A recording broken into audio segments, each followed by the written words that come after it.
All right, my name is Rich Schmidt. We're here with Yuri Poberai at his home in White Salmon, Washington. It's August 8th, 2022. Yuri, thank you so much for joining us today. Thank you for having me. First question to get you started is why wine? Ooh, why wine? Wine was I guess I was fortunate to travel all over Europe when I was young, and just got to see a bunch of cultures and different countries and places like that. So I was exposed to wine pretty early on, and it interested me. I don't know why, but I just had just place and time and just these different, all these different wines around the world. So I just found it interesting, fascinating. It's such a simple product that can be expressed in so many different ways. So I kind of went down that direction. It obviously it's very closely related to bread, and so I felt like it was a good way to go for me. Mm-hmm. Yeah. Well, let's talk about your life. Tell me about upbringing a bit. So where were you born and raised, and what was your kind of youth like? Yeah, I was born and raised in Solkan, Slovenia, just kind of on the border of Italy, the Gorizia, kind of Goriška Brda region. I moved from there when I was 6 years old to Washington, D.C., and then grew up in Washington, D.C., finished high school there, and then I was traveling for kayaking for a long time and kind of going to school part-time, usually in the winter, and then I would take the springs off and travel either in Europe or Australia and places like that. And then I finally decided to finish college and went to Portland State University. Got a degree from there, and then kind of made my way out to the gorge. Originally had planned just to live here for one summer doing wind sports and mountain biking. And then I actually packed up my car, drove everything back to DC, stayed about a week and couldn't handle it. So flew back out here and then never left. Now we've been in the gorge for I think 12 years. What prompted the Portland State? I had friends that were living in Portland at the time. I was in Durango, Colorado, and then just wanted to go further west for kayaking. So I had some friends in Portland. I came to visit them. I liked them. The school was reasonably priced, and it was close to the gorge. So, yeah. So when you came back to the gorge, what was sort of your plan at that point? I was working in the restaurant industry. So I was working in Celilo in Hood River, cooking. And that's where I met Nina, and she was also working there, but always had kind of this dream of opening a cake shop. So that's where we kind of started talking about the bakery and all that. But mostly I was just learning to cook. I was cooking in some Portland restaurants while I was in school, and I enjoyed it. It was a good nighttime job, and then school during the day. And so I moved out here, cooked, and just kind of would see where it would go. So tell me about the next step then, getting the kind of the bakery going off the ground. Yeah, so I was at Celilo a couple of years, 3 or 4 years, and then Nina was really pushing. She wanted a cake shop, and I didn't know much about baking or pastry or anything like that. So I left Celilo, took some time off, and went and traveled and worked at some bread bakeries, some wood-fired bread bakeries up in Victoria, and then Pine Street in Hood River was nice enough to let me do 2 months over there to kind of see. And at the time, White Salmon was still a really quiet town. There wasn't much there. There was a brewery, one other restaurant, and a little market. And so we felt like there was a need for a bakery on this side of the river. Hood River at that time had 2, and they're both great, but we felt like, it'd be nice to have something on the north side of the river. And luckily the space we're in now just happened. We were walking by, and it happened to be the new owners bought it, and they were looking for people to lease it out. Mm-hmm. So we were very interested and kind of got talking with them, and then we were able to sign a 5-year lease on the building. And then from then it was pretty quick. We opened, I think after the lease got signed, we opened within 4 or 5 months on a shoestring budget. We weren't really sure how the town was going to react to a bakery and what we were doing or what we wanted to do. So we weren't willing to make a big investment and didn't have the money to make a big investment. So we just kind of opened it on this shoestring budget, and from there it's just grown and grown. You mentioned the kind of you saw the need for something on this side of the river. What was the reaction? How did it open?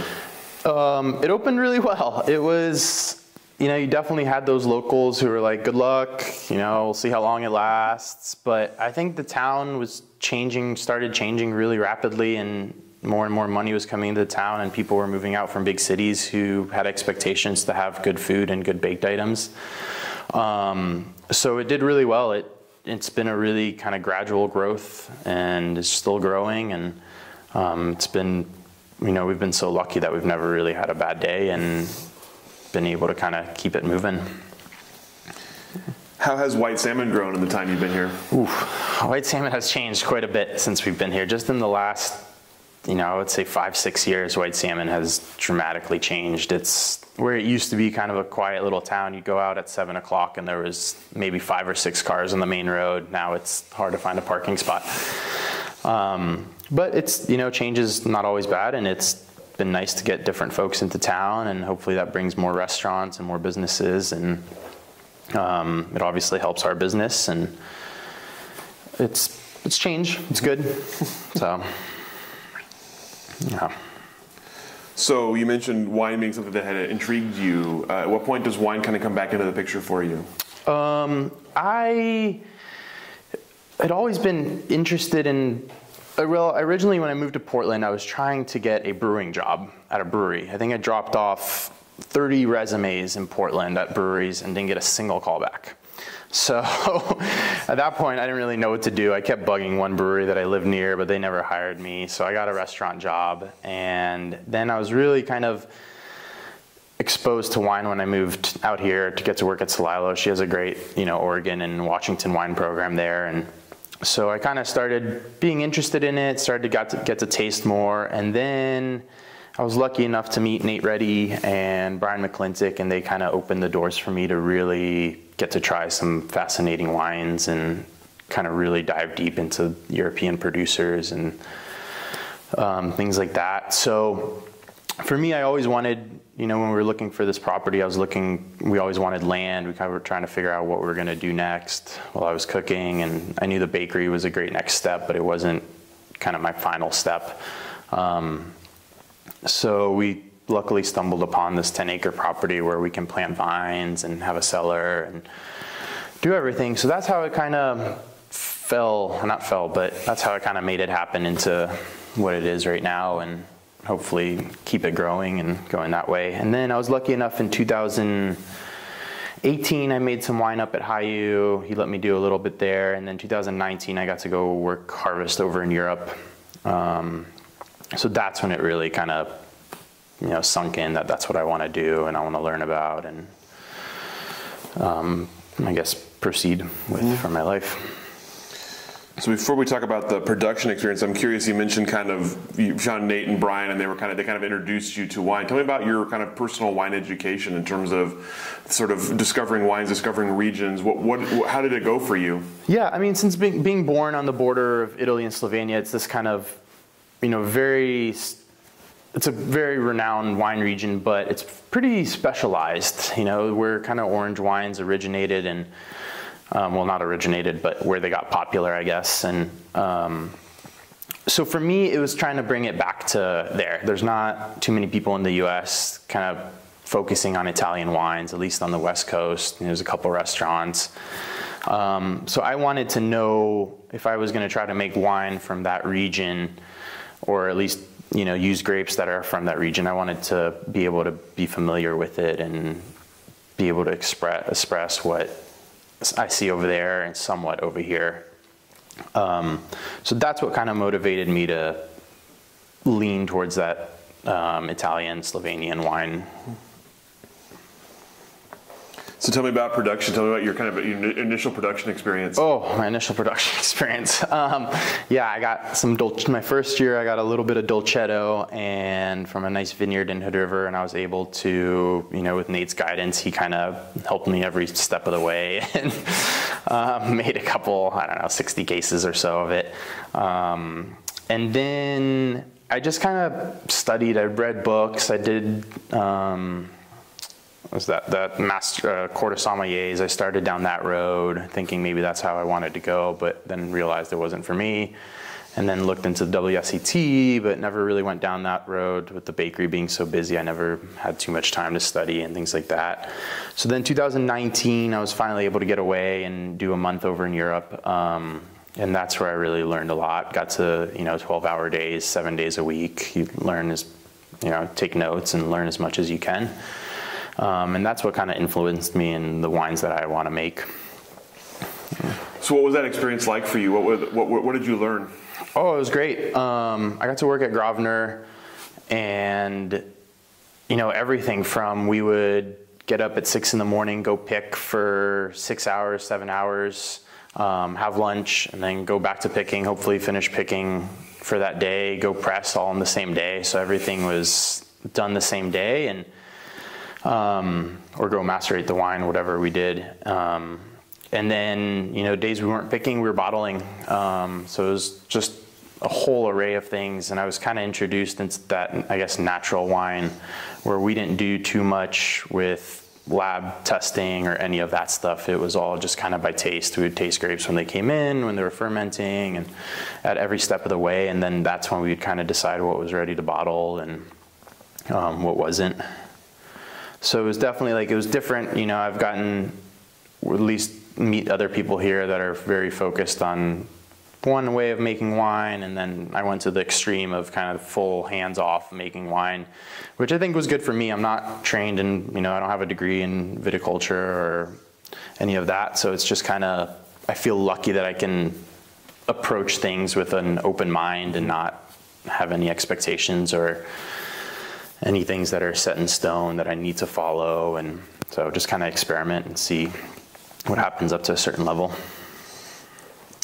What did you enjoy most about that kind of first month in Europe experience?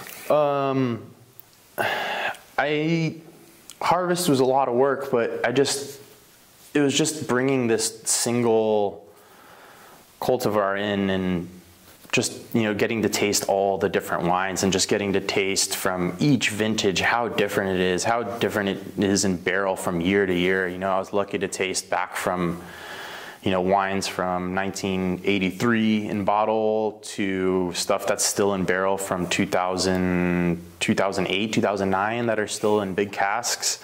And then even from 2008 to the present, things get bottled and then they still age in bottle for another 4 years for the whites and 8 years for the reds. So it's kind of just learning how wine evolves and how the tastes change over these long times.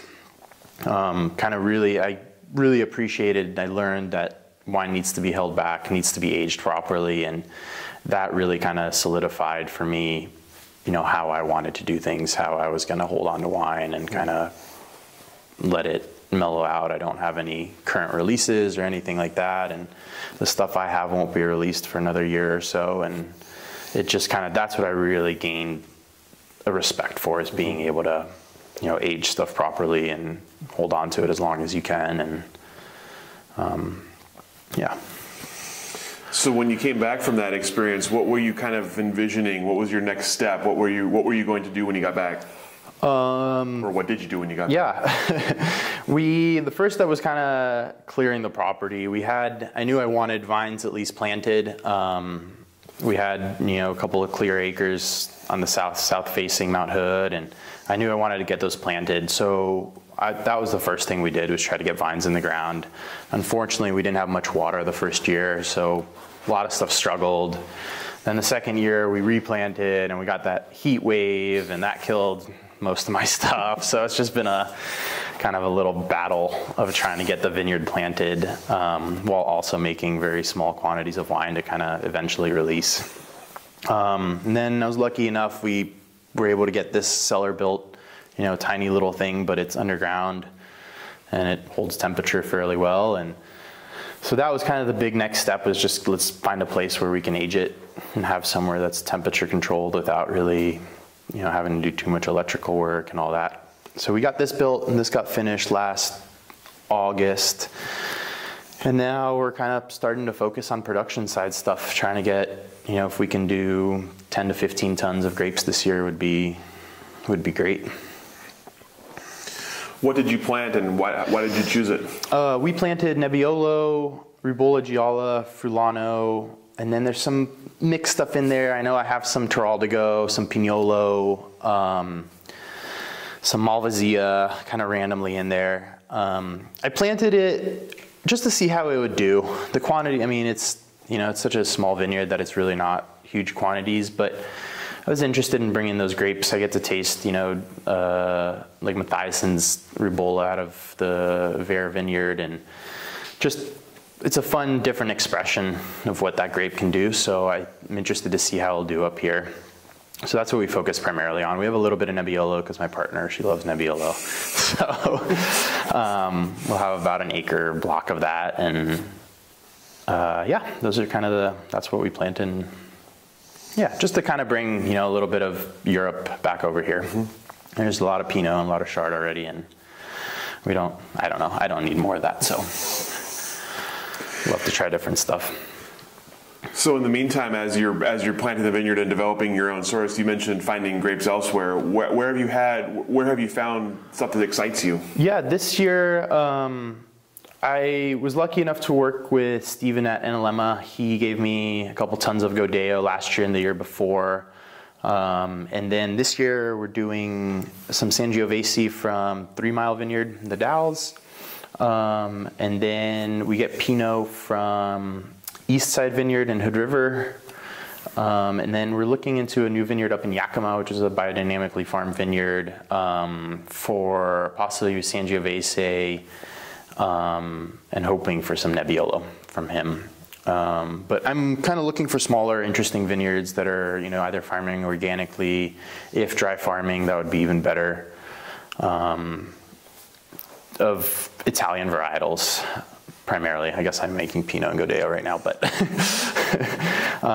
but hoping to go kind of down the path of doing some Nebbiolo to be able to age it for a couple years and then play around with Ribolla and Frulano. So a lot of those varietals are fairly uncommon, unknown here. Tell me about your sort of how will people find out about them? How will you kind of teach people about what these grapes are? Yeah, I think they're unknown, but they're also so similar to other varietals that are already pretty mainstream. You can taste a Ribolla that's on New Oak that's very similar to Chardonnay, or Frulano that's that can be a little bit of wood on there as well, and it'll have this kind of tanginess, like I don't know, like Riesling, or just a little bit bigger of a grape. So we're kind of, I guess, not trying to hit this like niche orange wine market or anything like that, but just trying to, with the bakery and with what's going on with the wine list there, we have this potential to kind of steer people in a direction to try something new, and I think that's important. So we don't have a big production, we never will, so we're not looking to sell tons of wine. So it's just kind of being able to get the right people to kind of, who are willing to try something new and different, I guess, to explore. And once you get them to try it once, they might come back, and then it's a lot easier. But yeah, we'll see. We'll see when, I feel like the stuff that I've gotten to taste made in the US has all been really interesting and fun, and I think people are looking for that these days. So tell me about the production here so far. What kind of method style are you going for so far, and what do you have plans for in the future? Yeah, so last year we did about 300, 400 cases, I think. We do all natural fermentations, all in wood usually. We have a couple, 10 hectoliter vats, wooden vats that we use. If not, we'll just take the heads off of the puncheons or regular barrels and try to ferment everything in wood. We do whole cluster for everything. And then for whites, we tried doing like a direct press. We just have a wooden basket press that we use. So try to do a direct press white to try to get it nice and clean. And then playing around with some skin contact stuff, we're doing roughly 2 weeks to 30 days. Also natural fermentation. And then it'll get transferred to barrel and just age in barrel for probably 2 or 3 years before it's released. For the reds, I'll do usually about 2 weeks or until they're fully done with fermentation with primary. And then they'll be transferred into puncheon or larger, like 1,000-liter casks. So the goal is to kind of try to grow this stillage program where, these walls are lined with large casks, and just kind of be able to hold on to stuff as long as I can and go that direction. You mentioned whole cluster. What prompted that? I don't have a destemmer. I mean, grapes are, the whole bunch is the representation of the grape. There's definitely varietals that suit it better and some that don't, but I think with enough time, things can come around and soften out. Those tannins can get soft. And so really the first few years it wasn't an option. This year, I'll still probably just do whole cluster. It's just, I don't know why I went that way, but I guess it started with a financial reason, and now it's kind of just the way things I'm going to try and see how it goes. You talked earlier about the wine list at the bakery, so tell me about how that sort of came about and what you've done with it so far. Yeah, we kind of started when we opened the bakery. After about a year, we started pizza night, and I loved cooking, dinner and stuff. And we had a big wood oven, so we thought wood-fired pizza would be great. And we started with a little list, probably 20 wines, and now it's grown into this, I think, 300 bottle list that people seem to love, and it just kind of grew and grew and grew. And I was lucky to have some access to some special wines and just bring those in, and people have been really, really interested in them. And the Gorge has so many great producers, same with the Willamette Valley and this area, but you can get those in a lot of places. So I felt like I wanted to bring stuff in that wasn't so accessible, that people didn't get to try every day. So I kind of focused on the regions that I was interested in and that I knew. So that led me down the Italian and Slovenian path. And now it's been, now it's just growing, and the list is getting a little bit more, I guess, nuanced and specialized. But yeah, it just kind of evolved from there. A little bit, Nate kind of helps point me in the right direction and what I should go try, and people to know to be able to get access to fun wines. And so, yeah. It's a good gatekeeper to have on your side. Yeah, absolutely. Yeah. Yeah. So in addition to kind of trying to showcase regions you're excited about and maybe are less accessible, what else are you looking for in a wine for that kind of list that you want to showcase? I'm pretty classic. I like classic wines that are made without too much added stuff. I'm not a big fan of funky, weird, V8 wines. I do, even though I have a pretty big orange list, I stick to the producers that make pretty clean, skin macerated wines that aren't overly oxidized or overly V8. So I am looking for producers that are, either growing organically, trying to farm most of their grapes. If they're biodynamic, that's great, but not really, not a thing that needs to be checked off. So I look for smaller producers that are, I think, doing something interesting with reasonably clean and classically, classic wines that, Barolo should taste like Barolo. Same with Barbaresco, or, if I get a Pinot from northeastern Italy, I want it to taste somewhat like the Pinots that I'm familiar with from Burgundy. And so I look for those kinds of producers, those bottles, ideally not mass produced, and there's not much on my list that's, from producers that are bigger than, I don't know, a couple 100,000 cases. So, yeah. Sounds very big in Oregon. Yeah, it's true. But there's, we definitely have a couple local people on the list that I really enjoy, like Analema and Hayu, and some smaller guys now that are starting their own projects that are, trying to farm their own grapes and do things what I think is correct, and I appreciate that, so I'll put them on the list. You talked about the property a little bit earlier, and obviously we're in your new cellar here. Tell me about its evolution so far, and what comes next. What are you looking to do next year? Yeah, so now that the cellar is kind of done, we're getting a bunch of more large wood casks this year. A container of amphora are actually supposed to arrive next week that I ordered from Georgia. So those will get buried in the ground down by the press room or garage. And we're hoping to focus on the farming. When we have enough storage, then we can start, and production space, we can start kind of focusing on the vineyard, getting that nice and healthy, and hoping to have a little bit of a harvest from there this year, and then even bigger one next year.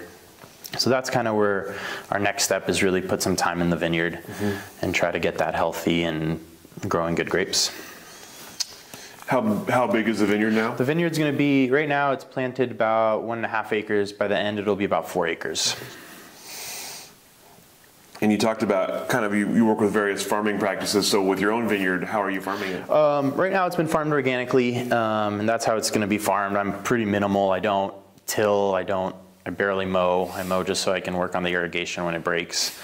Right now it's kind of been, though, just a thing I don't have enough time to be able to really focus on everything. But we didn't do any sulfur sprays this year, just a little bit of oil. We're doing some beneficial sprays for biology stuff, but it'll be farmed organically for sure. I'm not quite ready to dive into the biodynamic side of things. I don't understand it well enough, and B, I'm a little bit hesitant on some of the stuff I do understand.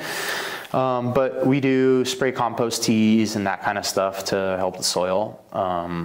And that's how I'm going to try to farm it. I tried planting it without irrigation, and it only about 50% worked. So then we had to bring in irrigation 2 years ago, and now we're able to get the plants, at least for the first 2-3 years, up and running, and then hoping to dry farm it and go from there. And so you mentioned you don't have any releases out yet, so wine to be released next year? Wine will be released next year. We're hoping we're going to release 2 versions of Godeo, one straight press, one macerated for about 25 days.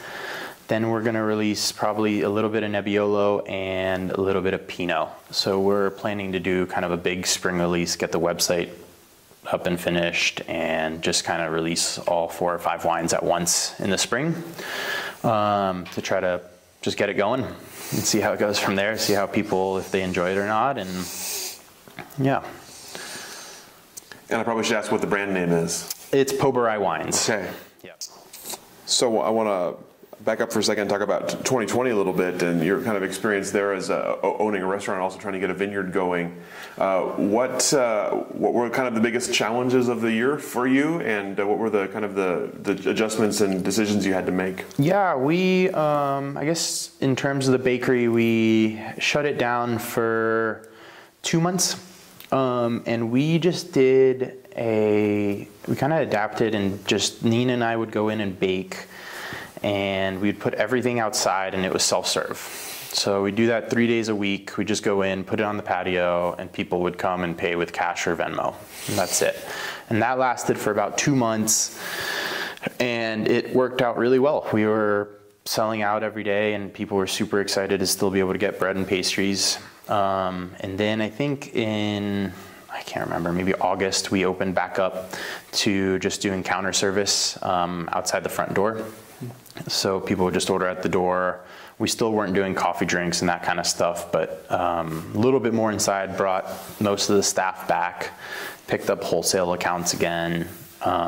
So we were very fortunate that COVID didn't affect us too much. We were able to stay busy through all of it, and the bakery, financially did all right, and we're just happy to open the doors back up and get all our staff back employed and get going. And then I think we fully opened up, April of last year. I could be totally wrong, but I think April of last year we totally opened up the inside again, and now it's pretty much back to normal. For winery stuff, it was hard because 2020 was super smoky. We had a lot of smoke here. So we got fruit from Horse Heaven Hills, Nebbiolo, which was actually not smoke affected at all, which we're super lucky with. And then we got Pinot from Atavis Vineyard right down the road, which was terrible. And now it's just sitting in puncheon, and we're seeing if it's gonna ever come around. But again, it didn't help to do whole cluster in 2020. And we did try to shorten the maceration time a little bit, but it still, I think, was on skins for about a week or two. And it's a smoke bomb. It's terrible. But we were lucky with, with Godeo from Steven, wasn't smoky, and the Nebbiolo that was mostly what we made. I think we got 4 tons, and it was very clean and really nice and coming around really well right now. So it wasn't too bad for us. But so I know that there is a bit of a family history with wine for you too. I'm curious about if that's played a role in your wine journey so far. A little bit, yeah, for sure. I was lucky enough to visit, my uncle's Grosvenor, and I was lucky enough to visit there when I was pretty young to go see what he was doing. And then got to go work harvest there in 19, and I still, can call him up and ask for advice and things like that. So it definitely helps. And I do think, I am interested in what he's doing. I think the quality of his wines are tremendous. So I am, I definitely kind of push to go that direction, and it's what interests me. And I think if I can come anywhere near what he's doing, it'll be a miracle. But yeah, it's definitely influenced me in that region, in that area, and those grapes. So, yeah. So with the gorge, I'm curious, how have the wines out here evolved since you've sort of been aware of them, and what do you see happening next in this area? I think the gorge is such a fascinating place because it's changed so much in such a short amount of time. You had a few big producers early on, but now you have a lot of small producers. And what's changed for me, at least in the last 10 years, what I've noticed the most is the farming. The quality of farming has gone up tremendously, which I think is the most important part.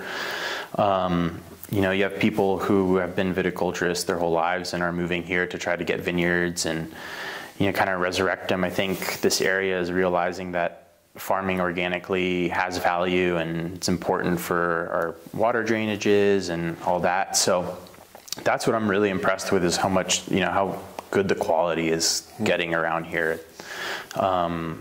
Just the people are very knowledgeable these days, and coming in and, turning vineyards around that were struggling and not doing well, but, producing really, really good wines with now. So that's what excites me the most. I think these smaller producers, there's a lot of them, and they're just doing fascinating stuff for soil and for the health of the vines. And I know you're technically on the Washington side of the border, but obviously you're pretty plugged into Oregon wine, and I'm curious what your perspectives are on the state industry as a whole, and changes you've seen in kind of a future look. Yeah. I love Willamette Valley wines and Pinots that are coming out of there, and what Maggie at Antica Terra or John Paul at Cameron or a couple other producers down there are doing, and it's fascinating. But honestly, I can't say much to how it's changed. I wasn't around, I haven't been around long enough to really know what the early wine scene was like in the Willamette Valley or even out here to really say much on that. Do you have sort of a hope as you look ahead? Yeah, I hope I can grow this winery to, 1,000 or 1,500 cases a year and kind of make this my full-time job. And I hope that people enjoy the wines and that see the effort that goes into them. And I'm grateful to live in the gorge, and that we're lucky to be surrounded with vineyards and fruit and orchards, and it's just, I think it's an area that's really up and coming, and exciting things are happening for the wine world, I think, out here. What about for the bakery as you look ahead? Yeah, the bakery's been doing great, and it's, we're lucky enough to have a really good staff. Our manager does a great job kind of running it for us now, and we're still there every day and working hard, but it's definitely, we're able to step away a little bit more and focus on some other projects. So we definitely keep, hope the bakery keeps going as it is, and producing great bread and pastries and things like that. So, and then we're working on a new project right now, actually, that we just started. We're opening a wine shop and bar in White Salmon. And we got closed on the building about a month ago, and now we're hoping to open that in December or so. So it'll be a kind of fun, give me access to more wines to get to try and go down that road. A good enough reason right there. I like it. Congratulations on that, Thanks. by the way. What is sort of the general kind of plan for it, and what are you hoping to showcase? Yeah, we actually partnered with Bethany from the Color Collector, and we're gonna do, White Salmon needs a little wine bar. We have one tasting room, and they do a great job, but I think there's room for growth, and so we're gonna do a by the glass program, probably 20 to 25 glasses, and try to do about 700 to 800 bottles of wine for retail. It has a little patio, so there'll be little snacks and things like that. So kind of a mix between a full-on wine shop and a full-on wine bar. Yeah. So you're not bored, is what you're saying? I'm not bored. No, a lot going on, but it's good. Excellent. That's all the questions that I have for you. Anything I didn't ask that I should have? Anything we didn't cover that you'd like to cover? No, I think that's, yeah. Excellent. I think that's good. Excellent. Well, thank you so much for your time and hospitality in your brand new cellar here, and we'll go ahead and let you off the hook. Thank you. Thanks for coming out. Thank you.